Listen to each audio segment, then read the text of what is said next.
Hey everybody, so today we have a high-low video, and in these videos we show you how to make a super high-end version of something and a more economical version of something.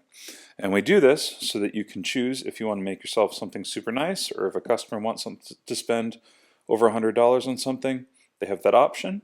But if you get the opportunity to make branding, merch for someone, you can offer them a lower cost version of the same thing that is roughly the same quality. Today, we're doing jet tags. Now, for you guys that don't know what a jet tag is, if you look them up online, this is the normal jet tag. A logo here. They're usually made out of webbing. For you guys that don't know what a jet tag is, they were tags that were used after a plane landed. They would go around, check the plane, and they would hang jet tags on pieces that needed to be replaced before the plane was flown again. Now, I don't have a lot of aviation experience, so some of you in the comments might be able to give further history on that. What I do know is jet tags have come back in a big way as advertising. All sorts of automotive brands and all sorts of brands are making their own jet tags with their logos on them, and it's a great way to add if you're running a business or if you're wanting to do customized products. It's a great way to add either a simple or a little bit more intricate but still not super time consuming product to your lineup. We're going to be making both the high and the low version as we do in these videos. For a full disclaimer, I would charge about $125 for this one because it's going to take about 2 hours to make, and I would charge about $15 for this one because besides the leather, we're using 1-inch sling levers, and we are using my favorite, the triangle slides that Buckle Guy makes. Jet tags come in all forms now. People are doing all sorts of different hardware and stuff. I thought this combination looked really, really nice, especially with the triangle slide. It sets it apart from a lot of other jet tags. So we're going to get making on these, and I'm going to show you the difference. This one takes 10 minutes to make, super easy. If you were to die cut this, you could make 1,000 of these in a day. And it's just a 1-inch strap, so your yields are going to be great. Okay, so we're going to kind of make both of these simultaneously for the video, because this one involves a lot of gluing, and while this glue is drying, we can be working on this one. I do have to apologize. I have a canker sore the size of a dime on my tongue, so if I sound like I'm slurring, I promise you I'm not. My mouth hurts, but the show must go on. So we're starting out with, this is South Street, Newbury Leather, South Street Leather in 5 to 6 ounces. And what we're going to do is we're going to have a 1-inch piece first. We do need to go down to 3/4 of an inch for our for the triangle slide. So what we're going to do is just use I believe this is a 7/16 inch punch. And we're going to cut little divots, and we'll just slide it right through once we've skived, but only after we've skived. You don't want to make your punches and then skive. It'll be easier to like tear everything. So we're going to kind of do this by feel. And now I made these kind of small for demos, but the whole point of a jet tag is to have like advertising on it. So you would probably be making these another inch longer, and you would have a logo in here, or especially with this one, because I thought it would be nice to use some leather washers.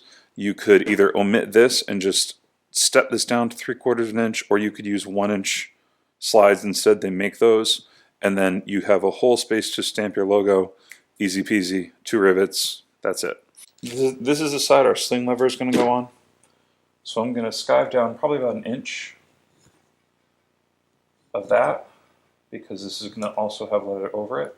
If you want to take your time and get a real wide skive, go for it, because we're also going to add some velvet on, and we're also going to add some stitching. So this thing is going to be strong no matter what.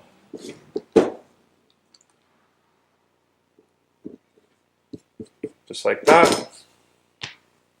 I'm going to take one of our sling levers, and for the purpose of the video, I'm just going to kind of pick arbitrary lengths, but obviously you would have a pattern This is going to go in here. I'm going to stop right after the skive here so that we can get some stitching in, possibly even some rivets, and keep that nice and strong. Then I'm going to go in on the other side, get one of my triangle slides, which if you haven't tried these yet, I've fallen in love with them. D-rings are great, but these look so much nicer, and they add some stability that the D-ring doesn't as well.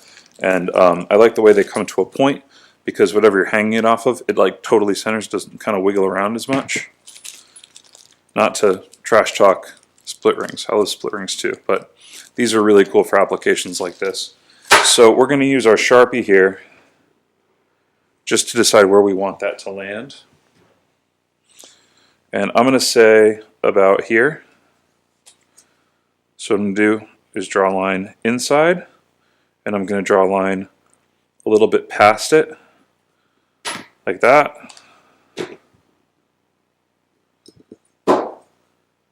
That's where I'm going to cut it.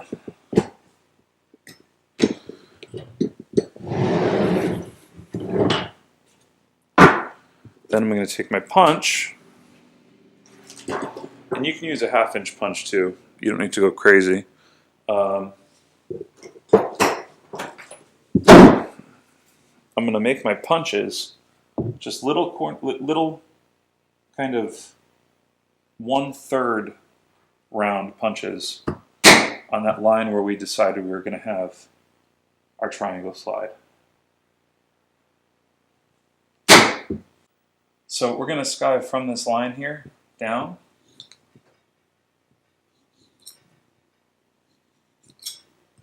There we go. And then we're just going to trim this edge off here. Now, as you can see in the one that I made, all the edges are painted. We don't need to paint this edge because it's buried in here. We do need to get these pieces glued. I'm going to cut a 1/2 inch strip of Velodon. Now what Velodon is it is a pulp-based stiffener. And we are going to use this to give a little extra body to this leather, since it is a chrome tan leather. It'll stay nice and rigid, but the Velodon just helps it, gives that tiny extra rigidity that makes it feel very high quality and adds quality to it, so that makes sense. We don't necessarily want our Velodon wrapping around our piece, our hardware on this one. So I'm going to cut it kind of small, but we are going to glue over it, so it will be riveted to the foldovers once it's done.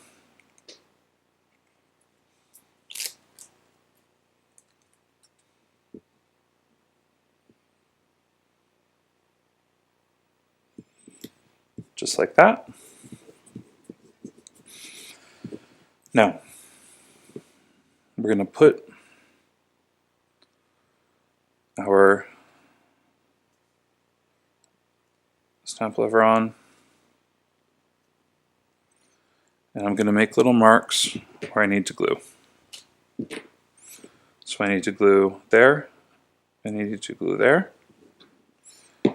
and then we can kind of guesstimate by where our notches are. We need to glue here, and we need to glue here. And then I'm going to glue down to here, but in reality, we're going to be gluing the rest of this anyway, so you can just kind of glue ahead a little bit. No one's ever going to see the inside of this, ever.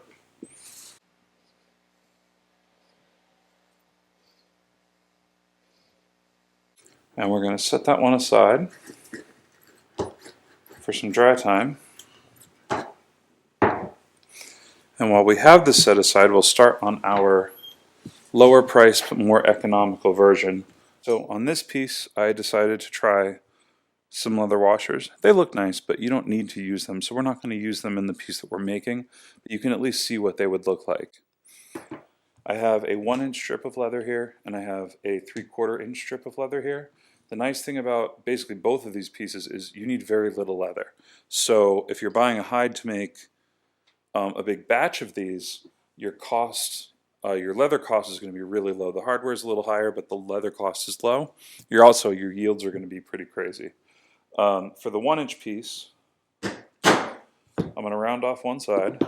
We're no skiving on this one. And I like to leave a little bit of room so this can wiggle around a little bit, but not too much.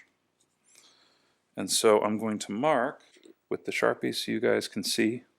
I'm actually going to mark on the back where I want my hole to be. Just like that, eyeball it. Now, of course, if you have a die made, you would put that in the die. Next thing I'm going to do is I'm going to take the sling lever off, fold this over, and punch my hole from the back as well. Since we're using rivets, we're going to be able to clean this up if it's not totally centered on the front, so that it will be totally centered on the front. So you can see we're off just a tiny bit. I'm going to take a little corner off there, just like that. And once we have that rivet in, we can position it. It'll look perfect. Now we need to make a couple decisions. We need to figure out how long we need our jet tag to be. Now that could be dependent on just how long you want your keychain to be. It could be dependent on the branding you're putting on here. I am going to make ours about 1, 2, 3.5 inches long. So I'm going to cut a little after 3.5 inches.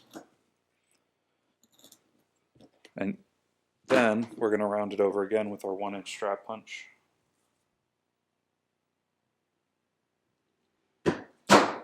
And you'll notice I'm not burnishing or doing anything to these.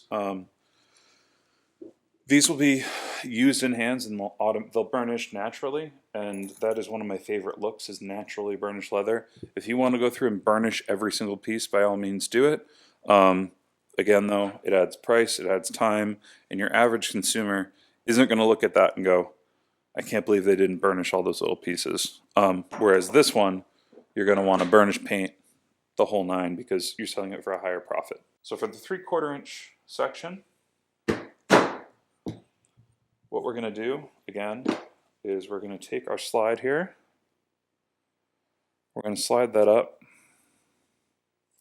fold that over, and we're going to decide just how far up we want this part of the keychain to be. Now this one is a little bit long for my taste, so I'm going to lower it a little bit and then tuck that up into there.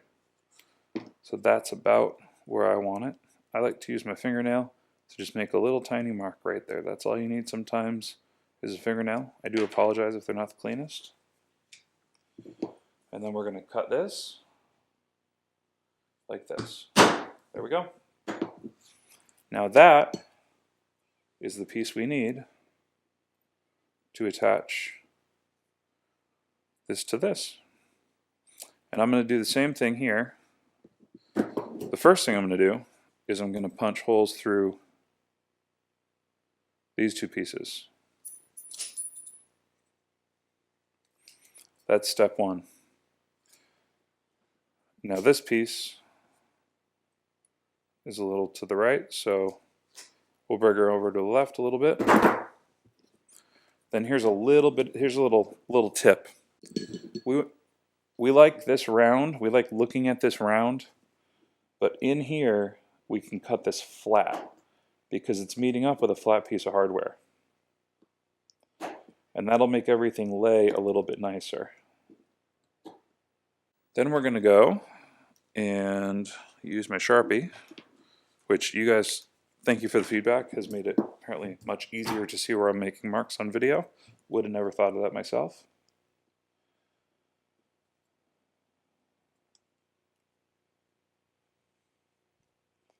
And there we go. So we're just going to mark right there. That's where we need our hole to be for that. And punch that hole. Now besides a couple rivets, this is all we need for our more affordable version of a jet tag.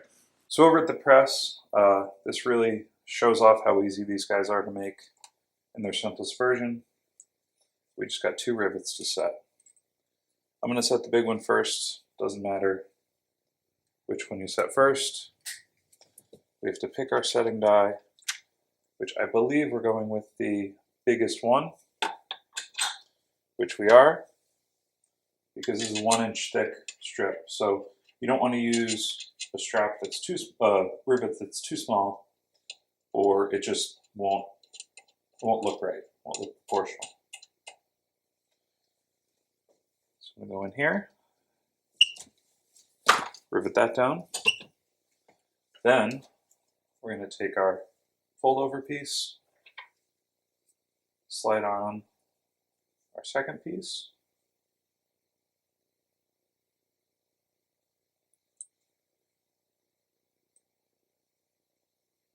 get our rivet in there,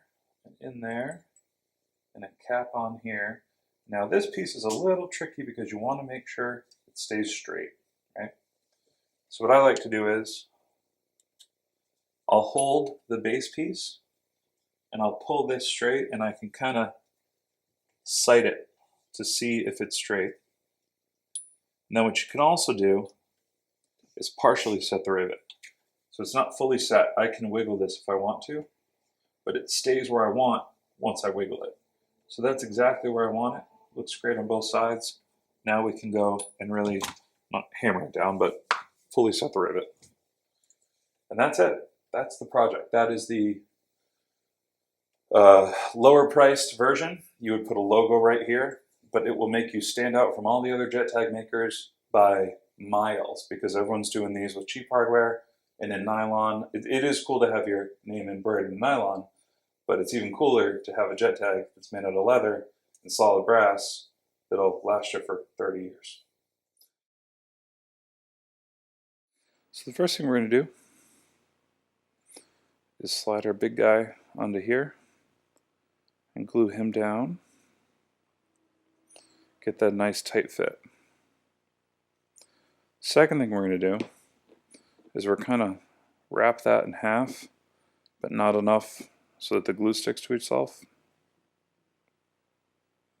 Might stick a little bit, but we can pull it apart. And this piece is going to rest in these notches that we cut. Then we're going to pull this apart like so, even them out. And same thing, fold over like that. So now from the front you can see where we're starting to go. Now, like a watch strap, this is literally exactly just a watch strap from here on out. So if you've made watch straps, you know exactly where I'm about to go with this. We're going to take a backing piece. Now this can be a different color if you'd like, or you can get funky with it. And we are going to cut roughly about, let me make sure this is straight here. And I'm using the lines in my X-Acto board, or in my cutting board, to inform where I'm cutting my pieces of leather. We're going to cut about right there.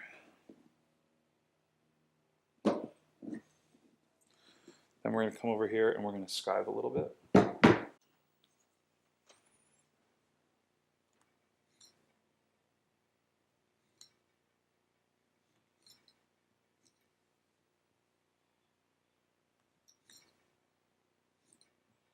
So we have our basic check tag done, and you can see you can make them in any size you want. If you want to put a logo, if your customer wants a logo, or if you just want to make one for yourself and you want a little tiny one. These are nice because you can put all your keys on the bottom and you can clip this to whatever you want. For our fancier one, the high-end one, we're going to take our piece that we glued. We're going to go right up here to the line that we drew, and we're going to stretch that all the way across like that. Then we are going to grab, if I can find it, a little hammer here. And we're going to come over here and just hammer that down. Now before we get to stitching or edge painting, we're just going to go through with a knife and we're going to do a little bit of trimming, because that gives us less sanding to do in these difficult parts that are right up against this hardware. And this is one of those pieces where sometimes it makes sense to sand by hand, and sometimes it makes sense to use your machine. On half of this, where the 3/4 inch part is inwards, we can sand that. But up here, we're going to want to be careful because we don't want to sand into this nice brash finish. Now, actually, something like this happens to you where you put a little mark in the top part of your leather. You can hammer it a little bit, and then you can grab, is it in my pocket? Yes. You can take a lighter far away. You can use a heat gun too. Heat that up a little bit just to get the oils to the top. And rub it out. And it goes away. The beauty of chrome tan. So, what I'm going to do is I'm going to get these edges nice and flat with some sandpaper, and then it's time to stitch this up. Now, because we went over a little bit on either side, we're not going to have to worry so much about making sure that our stitch line that goes across the piece is going to catch our leather. So I'm going to use my dividers. I'm going to mark our stitch line, and this is like any other leather project. I'm going to go down, I'm going to go down, and then what I'm going to do is I'm going to use my ruler. I did sand this down, like I said.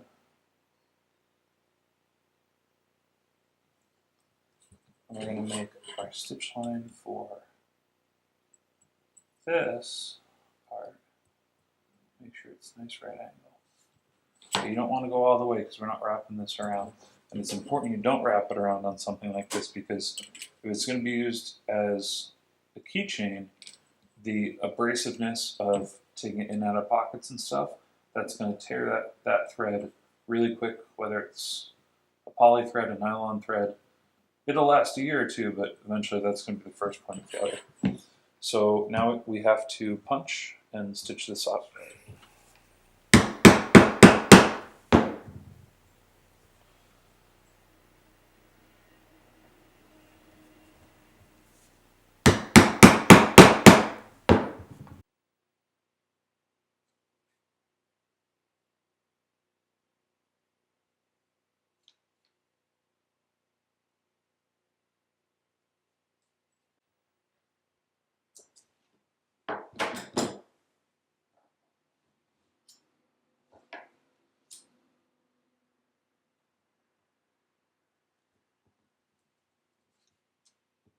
I have 2 steps of sandpaper here that I'm going to do by hand before I add my edge dye, before I bevel and add my edge dye.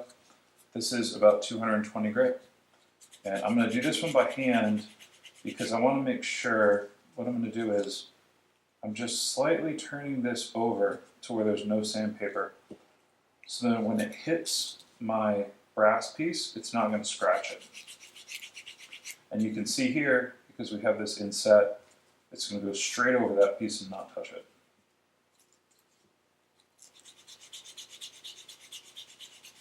There we go. Now I have a 400 grit, but we want to bevel these edges before we go into the 400 grit.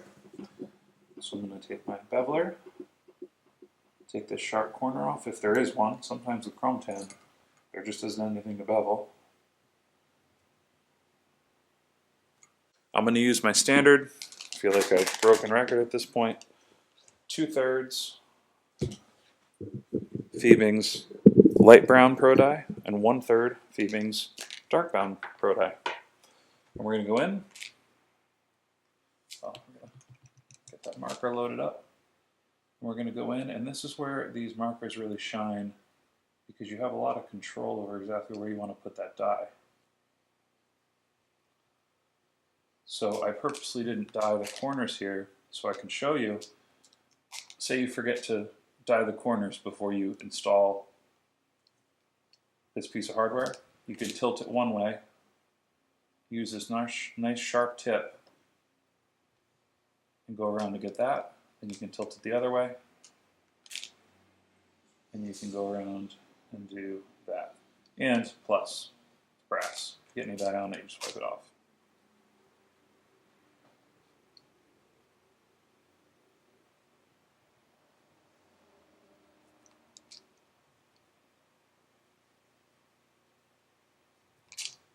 So for the burnishing stage, we're going to use tokenol since this is a chrome tan leather. I'm going to do full strength. Take one of my tool edge handles, really slick that down. We want to get a couple layers on this because remember there's acrylic resin in this. So we're going to be building up a nice layer of protection, almost like an edge paint. But we don't want too much that it'll peel off. So that can happen as well. So I'm going to do one with the slicker. We'll come in here, get a little on there, but we're not going to be able to reach it with the slicker. That's okay. And we're going to get our canvas. And if you should have enough residual that you can just go right into the canvas and start your polish. So you can see I'm looking for an antiqued kind of already worn in look. That's just about perfect. And so here we go. So we have our high-low version of our jet tags made for a more pedestrian use.